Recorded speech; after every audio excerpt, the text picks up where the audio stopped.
할렐루야. 오늘은 하나님의 기대라는 제목으로 하나님의 말씀을 대언하도록 하겠습니다.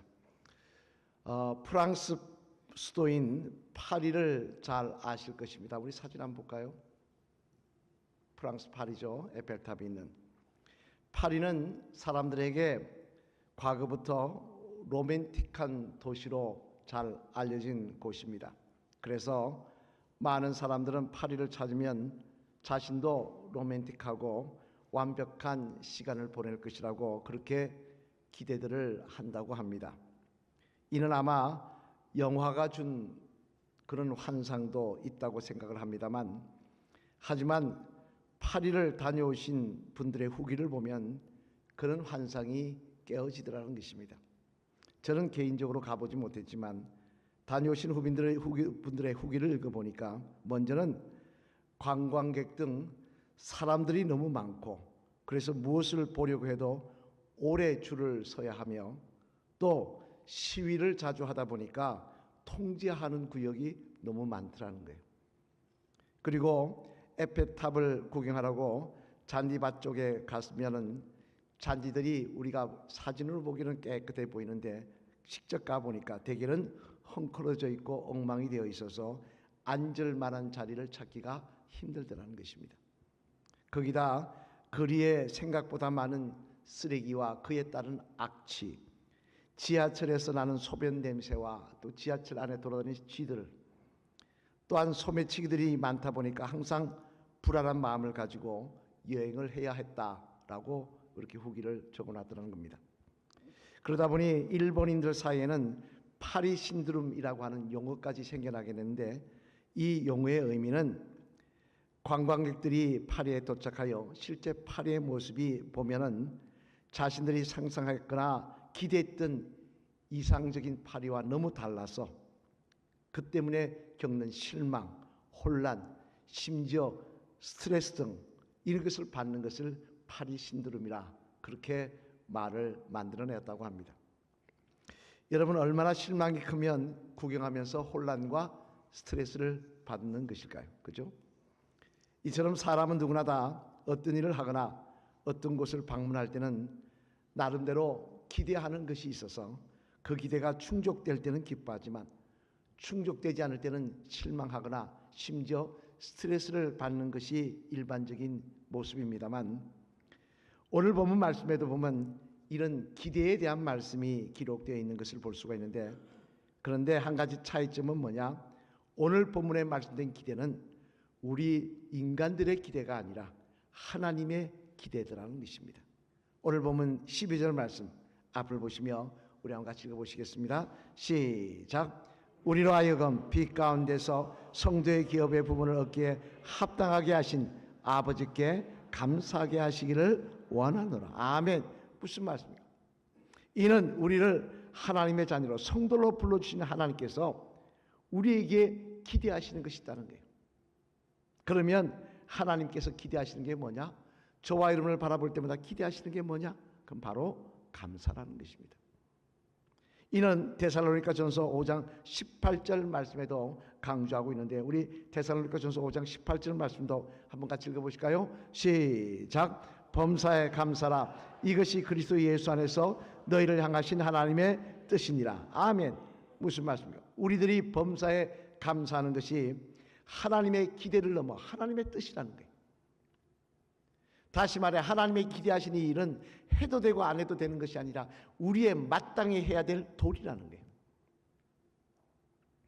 따라서 우리는 하나님의 자녀라면 당연히 하나님 앞에 감사하며 인생길을 걸어가야 될 것이겠습니다만, 그러면 여러분, 정말 우리는 감사하며 사시는가요? 정말 감사하며 인생길을 걸어가고 있으신가요? 그렇다면 우리가 어떻게 하여야 하나님 앞에 감사하는 삶을 살 수가 있는 것일까요? 바라기 오늘은 이 말씀을 통해 맥주 감사주의를 맞이한 저와 여러분들에게 다시 한번 하나님께서 기대하시는 감사가 회복되시는 시간이 되시기를, 우리 입술에 다시 한번 감사가 하나님 앞에 메아리치는 시간이 되시기를 주님의 이름으로 간절히 축원을 드립니다. 그러면 우리가 어떻게 하여야 하나님 앞에 감사하는 삶을 살 수가 있을까? 오늘 이 내용을 한 3가지만 살펴보려고 하는데요. 먼저 첫째, 한번 같이 읽어보시겠습니다. 시작. 우리가 받은 것을 기억하면 감사할 수 있다는 것입니다. 뭐라고요? 받은 것을 기억하면 감사할 수 있다는 것입니다. 오래전 제가 감리교회 자교교회 이 효자동에 있죠. 그 교회 교육전도사로 있을 때 중고등부 학생들을 데리고 수련회를 간 적이 있습니다만, 그때 프로그램의 일부로 설문지를 나눠주며 조사한 적이 있었습니다. 그 설문지는 그런 설문지 조사하는 업체에서 가져온 설문지였는데요. 그걸 나눠주면서 이렇게 조사를 해본 적이 있는데, 그 중에 한 질문이 제 마음을 충격을 줬습니다. 제 마음에 아주 마음 깊이 남았습니다. 그래서 지금도 기억하고 있습니다만, 그 질문이 뭐였느냐, 이런 것이었습니다. 당신은 지금까지 살아오면서 내가 다른 사람에게 준 것과 받은 것 중에 어느 쪽이 더 많다고 생각하십니까? 그런 질문이었습니다. 내가 인생길을 걸어가면서 지금까지 살아오면서 내가 남에게 준 게 많을까, 내가 받은 게 많을까, 한번 생각해봐라. 그런 내용이었습니다. 적어봐라. 그런 것이었어요. 여러분은 인생을 살아오면서 내가 준 것과 다른 사람에게 받은 것 중에 어느 쪽이 더 많다고 생각을 하십니까? 나는 준 것만 있지 받은 것이 없어 라고 말하는 사람은 인생을 살면서 감사할 일이 없을 것입니다. 하지만 우리 인생을 가만히 돌아보니까 다 받은 것뿐이더라는 거예요. 당장 가깝게는 나를 키워주신 부모님의 사랑만 하더라도 어떻게 다 말로 할 수 있겠습니까?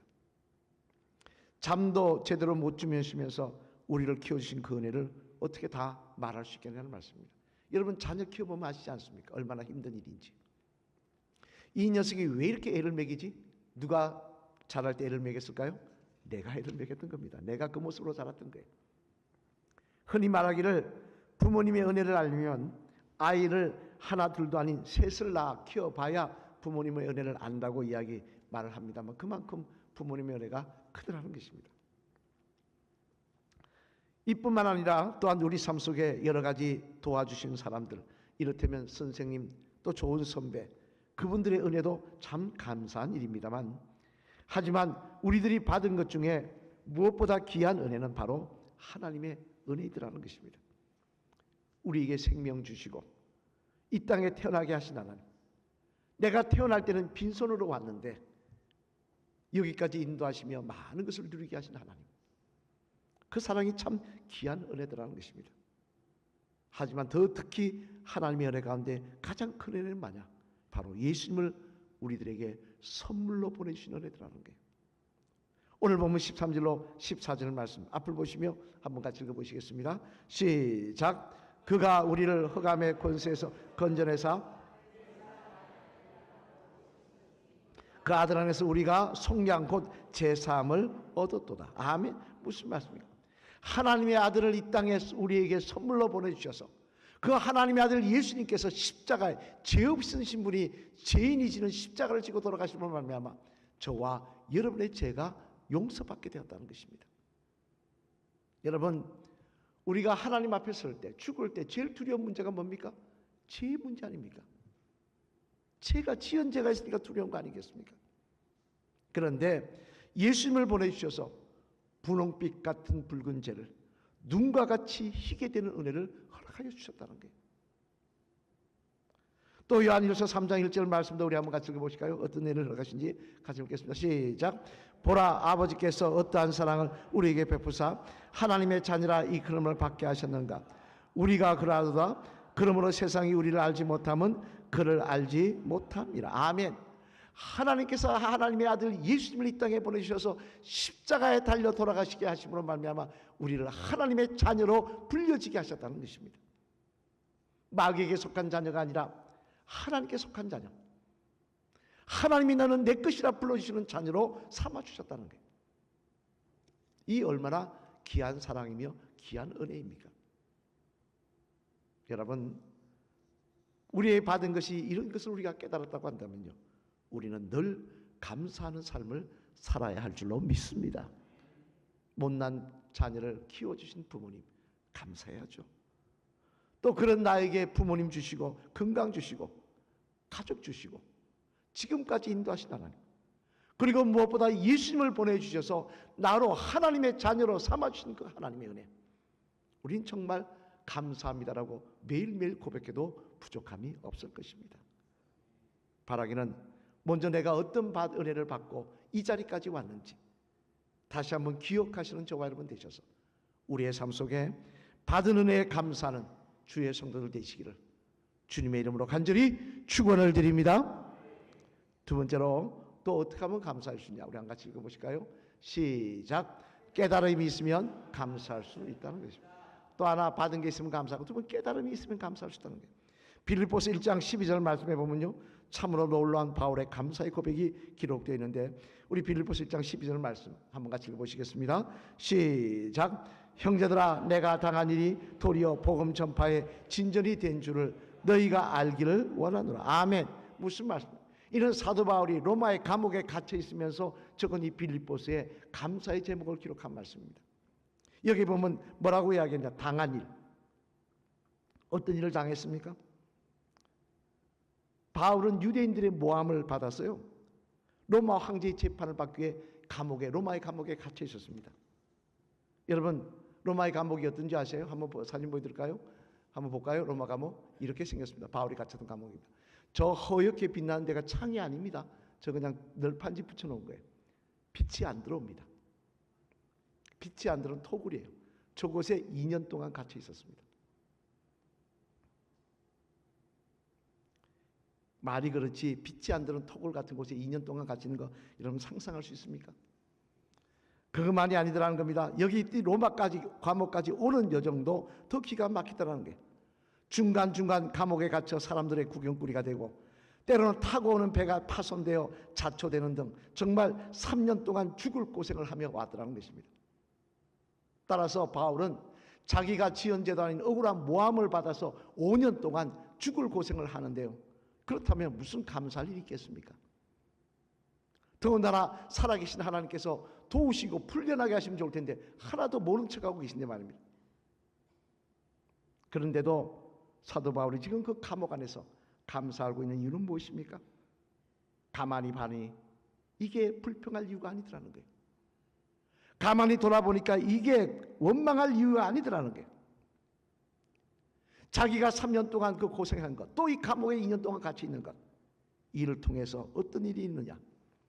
로마에 자기를 구경하러 왔던 로마의 귀족들, 로마의 높은 황후들, 이런 사람들이 자기를 구경하러 왔다가 자기를 만나 복음을 듣고 예수 그리스도의 사람으로 변화되는 역사가 일어나더라는 거예요.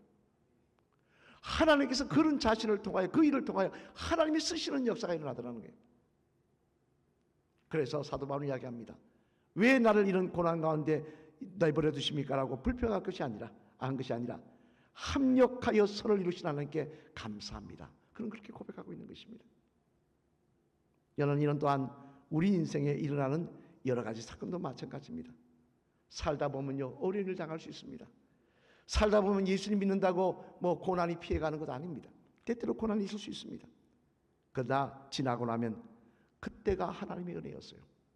그때가 하나님이 나를 사랑하신 자리였다는 것을 깨닫게 될 때가 있더라는 거예요.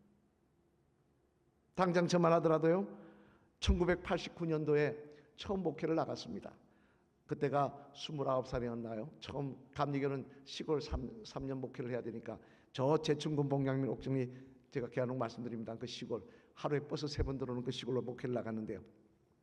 갔더니 처음엔 좋았습니다. 봄에는, 여름에는 참 좋았는데 딱 11월 달이 되니까 9집이 교회까지 쳐서 9집이 산 위에서 흐르는 물을 받아 먹는데 그 물이 얼어버리는 겁니다. 그래가지고 3월까지 물이 안 나옵니다. 해마다 5개월 동안 물이 안 나는 겁니다.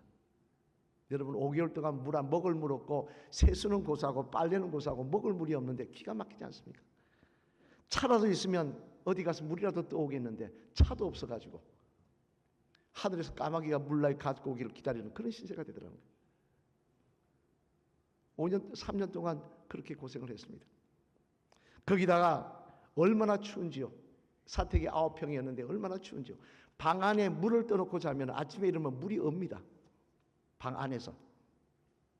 그리고 겨울이라고 연탄을 떼었더니 구들이 깨져가지고 아침에 심박만 없었다면 저하고 집사람 죽었습니다. 염탕가스를 마셔가지고 너무 머리가 깨어질 때 아픈데 못 일어나겠는데 심박 약속이 있어서 억지로 일어나갔어요. 거기다가 11명 교인이 있는데 회개를 맡으신 남자분이 유일하게 한 분 계셨는데 이 남자 집사님이 다리를 찢으신 분이셨는데 얼마나 애를 먹이는지 교회 재정을 알 수 있게끔 회개 장부 가져오라 해도 안 가져옵니다. 그리고 그분 가져오라 했다고 교회를 안 나옵니다.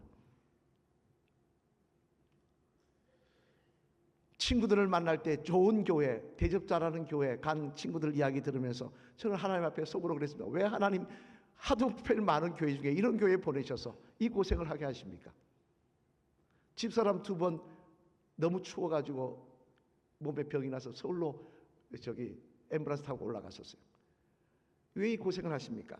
그런 생각을 했습니다만, 그런데 지나고 보니까 그 때문에 기도했더라는 거예요. 그 때문에 하나님 의지했더라는 거예요. 그 때문에 다른 생각 안 하고 하나님만 바라보며 엎드려 기도했더라는 거예요. 그러면서 하나님의 능력을 경험하는 자리가 되더라는 거예요. 돌아보니까 하나님의 은혜요, 하나님의 축복이더라는 것입니다.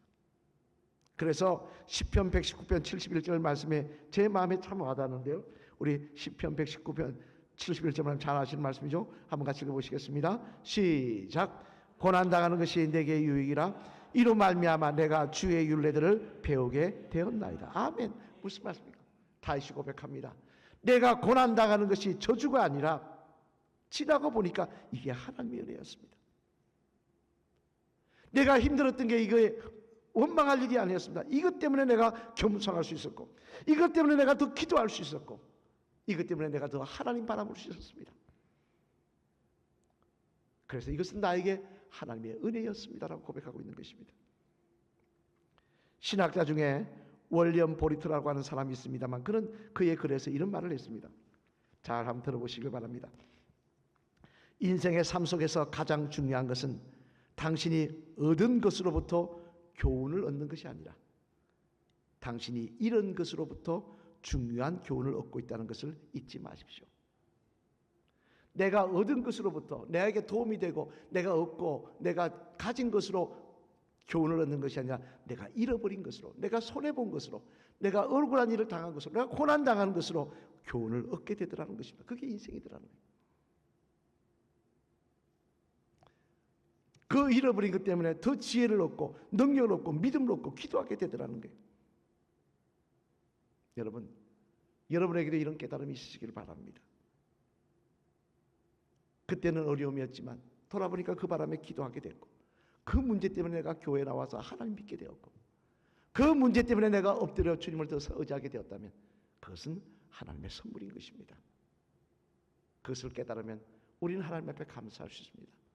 왜 하나님 이렇게 인도하십니까? 라고 말할 것이 아니라 하나님, 나를 믿음의 사람으로 만들어 가신 하나님, 나를 하나님의 사람으로 만들어 가신 하나님, 합력하여 선을 이루시는 하나님, 그 하나님의 은혜에 감사합니다라고 고백하는 그런 저와 여러분이 될 줄로 믿습니다. 마지막 3번째로 또 무엇이 있으면 감사할 수 있냐? 한번 같이 읽어보실까요? 시작. 참된 소망을 알면 감사할 수 있다는 것입니다. 뭐가 알면 감사할 수 있다고요? 참된 소망을 알면. 저는 제 인생 가운데 나름대로 영향을 받은 목사님이 몇 분이 계십니다. 그 중에 참 제게 직접적으로 은혜를 영향을 받은 목사님이 이승호 목사님, 자격교회에 계시던 목사님이죠. 한번 사진 한번 볼까요? 덩치 좋으시죠. 떡대 좋으십니다. 우리 교회도 말씀 전하시러 오신 적이 있습니다만 이분을 처음 뵐 때 보니까 운동선수 같았어요. 덩치가 이만하셔가지고. 그래 물어봤더니 학교 때 유도를 하셨대요. 유도를 갖다가 1년을 한 게 아니라 한 10몇 년을 하신 거예요. 그래서 뭐 거의 그 도 선수가 될 정도의 그런 선수였는데요. 힘도 보통이 아닌 분입니다. 뭐 팔, 손이나 이런 게. 그분 말씀이 처음 목회를 나갔을 때 조그마한 교회에 이제 목회를 나가셨는데 동네 깡패 둘이 와서 하도 힘들게 하더래요. 그래서 교인들 보고 기도하라 해놓고 나가서 그 깡패 둘이 만나가지고는 그냥 두드려 패서 반 죽여놨답니다. 그랬더니 그 다음부터 형님 하면서 찾아와가지고 교회 일할 때마다 열심히 도와줘서 교인들이 기도에 응답받았다고 그렇게 그런 일이 있었다고 말씀 들은 걸 들었는데요. 그 정도로 덩치가 크신 든든한 분입니다. 그런데 지난 서울연회 때 배웠더니 완전히 다른 분이 되어 계셨어요. 연세도 드셨지만 암 수술까지 받으셔가지고 과거의 그 모습이 없더라는 거예요.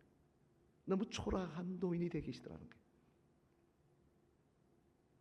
그 모습을 보면 제 마음에 어떤 마음이 든 줄 아십니까? 인생이 참 더덥다. 금방 이렇게 변하시는구나 하는 생각을 했습니다. 하지만 그럼에도 감사할 수 있는 것은 그것이 끝이 아니기 때문에 그렇습니다. 요한복음 14장 2절로 3절 말씀에 보면요, 예수님께서는 주님을 믿는 우리들에게 이렇게 약속하십니다. 우리 요한복음 14장 2절로 3절 말씀 앞을 보시며 같이 읽어보시겠습니다. 시작. 내 아버지 집에 거할 곳이 많도다. 그렇지 않으면 너희에게 일렀으리라. 내가 너희를 위하여 거처를 예비하러 가노니 가서 너희를 위하여 거처를 예비하면 내가 다시 와서 너희를 내게로 영접하여 나 있는 곳에 너희도 있게 하리라. 아멘. 무슨 말씀입니까? 예수님이 약속하십니다. 내가 너희가 있을 천국의 자리를 예비하여 주시겠다는 거예요.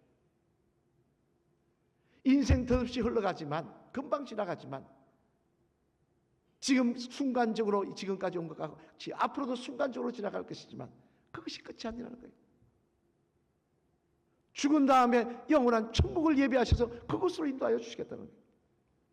그리고 그곳에 대해 요한계시록 21장 4절 말씀에 또 이렇게 말씀하십니다. 요한계시록 21장 4절 말씀, 이 말씀 한번 같이 읽어보실까요? 시작. 모든 눈물을 그 눈에서 닦아주시니 다시는 사망이 없고 애통하는 것이나 곡하는 것이나 아픈 것이 다시 있지 아니하리니 처음 것들이 다 지나갔음이르라. 아멘. 무슨 말? 그곳은 어떤 곳이냐? 주님 말씀, 아픔이 없는 곳이라는 거예요. 슬픔도 없는 곳이라는 거예요. 죽음도 없는 곳이라는 거예요. 인생길을 살면서 사람 나이 들면 아프지 않습니까? 점점 초라해지지 않습니까? 그런 것이 없는 나라라는 거예요. 하나님의 영광만 가득한 그런 곳이라는 거예요. 이뿐만 아니라 또 아름다운 약속을 하고 계십니다. 우리 고린도전서 15장 44절 이 말씀도 마지막으로 한번 읽어보실까요? 시작. 육의 몸으로 신고 신령한 몸으로 다시 살아나라. 육의 몸이 있은즉 또 영의 몸이 있느니라. 아멘. 무슨 말이에요? 우리가 천국에 가서 우리 영이 천국에서 주님과 함께 살지만 그것이 끝이 아니라 주님이 심판주로 이 부활하시는 그 아침에 우리에게 영생의 부활의 몸을 우리도 입은 은혜를 허락하여 주시겠다는 거예요. 그 모습이 어떤 모습이냐? 성경은 이야기합니다. 천사도 흠모할 정도의 모습이라고 말입니다. 여러분, 우리 인생은 이 땅으로 끝나는 것이 아닙니다. 늙고 추한 모습으로 끝나는 것이 아닙니다. 세월이 지날수록 거울을 바라볼 때 사진 찍기 싫어지는 모습으로 그렇게 끝나는 게 아닙니다. 하나님이 예비하신 천국이 있고요, 그곳에는 아픔이 없고 죽음이 없고 그곳에서는 하나님이 예비하신 부활의 아침이 기다리고 있습니다. 이 사실을 우리가 믿고 이 사실을 바라본다면 오늘도 우리는 영원히 감사할 수 있는 주의 성도들이 될 줄로 믿습니다. 사랑하는 성도 여러분, 이제 말씀을 마치려고 합니다. 여러분은 지금까지 살아온 여러분의 인생을 한번 정리해 본다고 한다면 뭐라고 말씀하시겠습니까? 저에게 목사님의 살아온 제가 63년을 살았습니다만 63년의 인생을 돌아본다면 뭐라고 인생을 정리하겠습니까? 라고 말하면 저는 하나님의 은혜로 살아온 인생이라고 이야기할 수 있겠습니다. 저의 인생은 하나님의 은혜로 산 것입니다. 그리고 앞으로도 언제 제가 주님 나라 갈지 모르지만 그때까지도 그 후에도 하나님의 은혜로 살 것입니다. 따라서 하나님께 받은 것을 알아서 감사하고 깨달아서 감사하고 또한 영원한 천국에 대한 소망이 있으므로 감사하는 저와 여러분들이 되어야 할 줄로 믿습니다.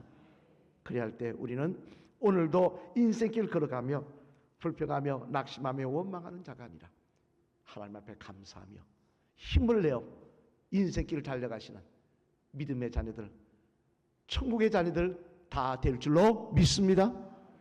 마지막으로 따라하시고 집사님의 삶 속에 하나님의 은혜가 아닌 것은 하나도 없습니다. 그 은혜를 생각하며 항상 감사하시는 집사님 되시길 바랍니다. 할렐루야. 우리의 삶 가운데 하나님의 은혜 아닌 것은 없습니다. 항상 감사하시며 인생길 걸어가시는 저와 여러분이 되시기를 소망합니다. 오늘 보면 12절 말씀 다시 한번 같이 읽어볼까요? 시작. 우리로 하여금 빛 가운데서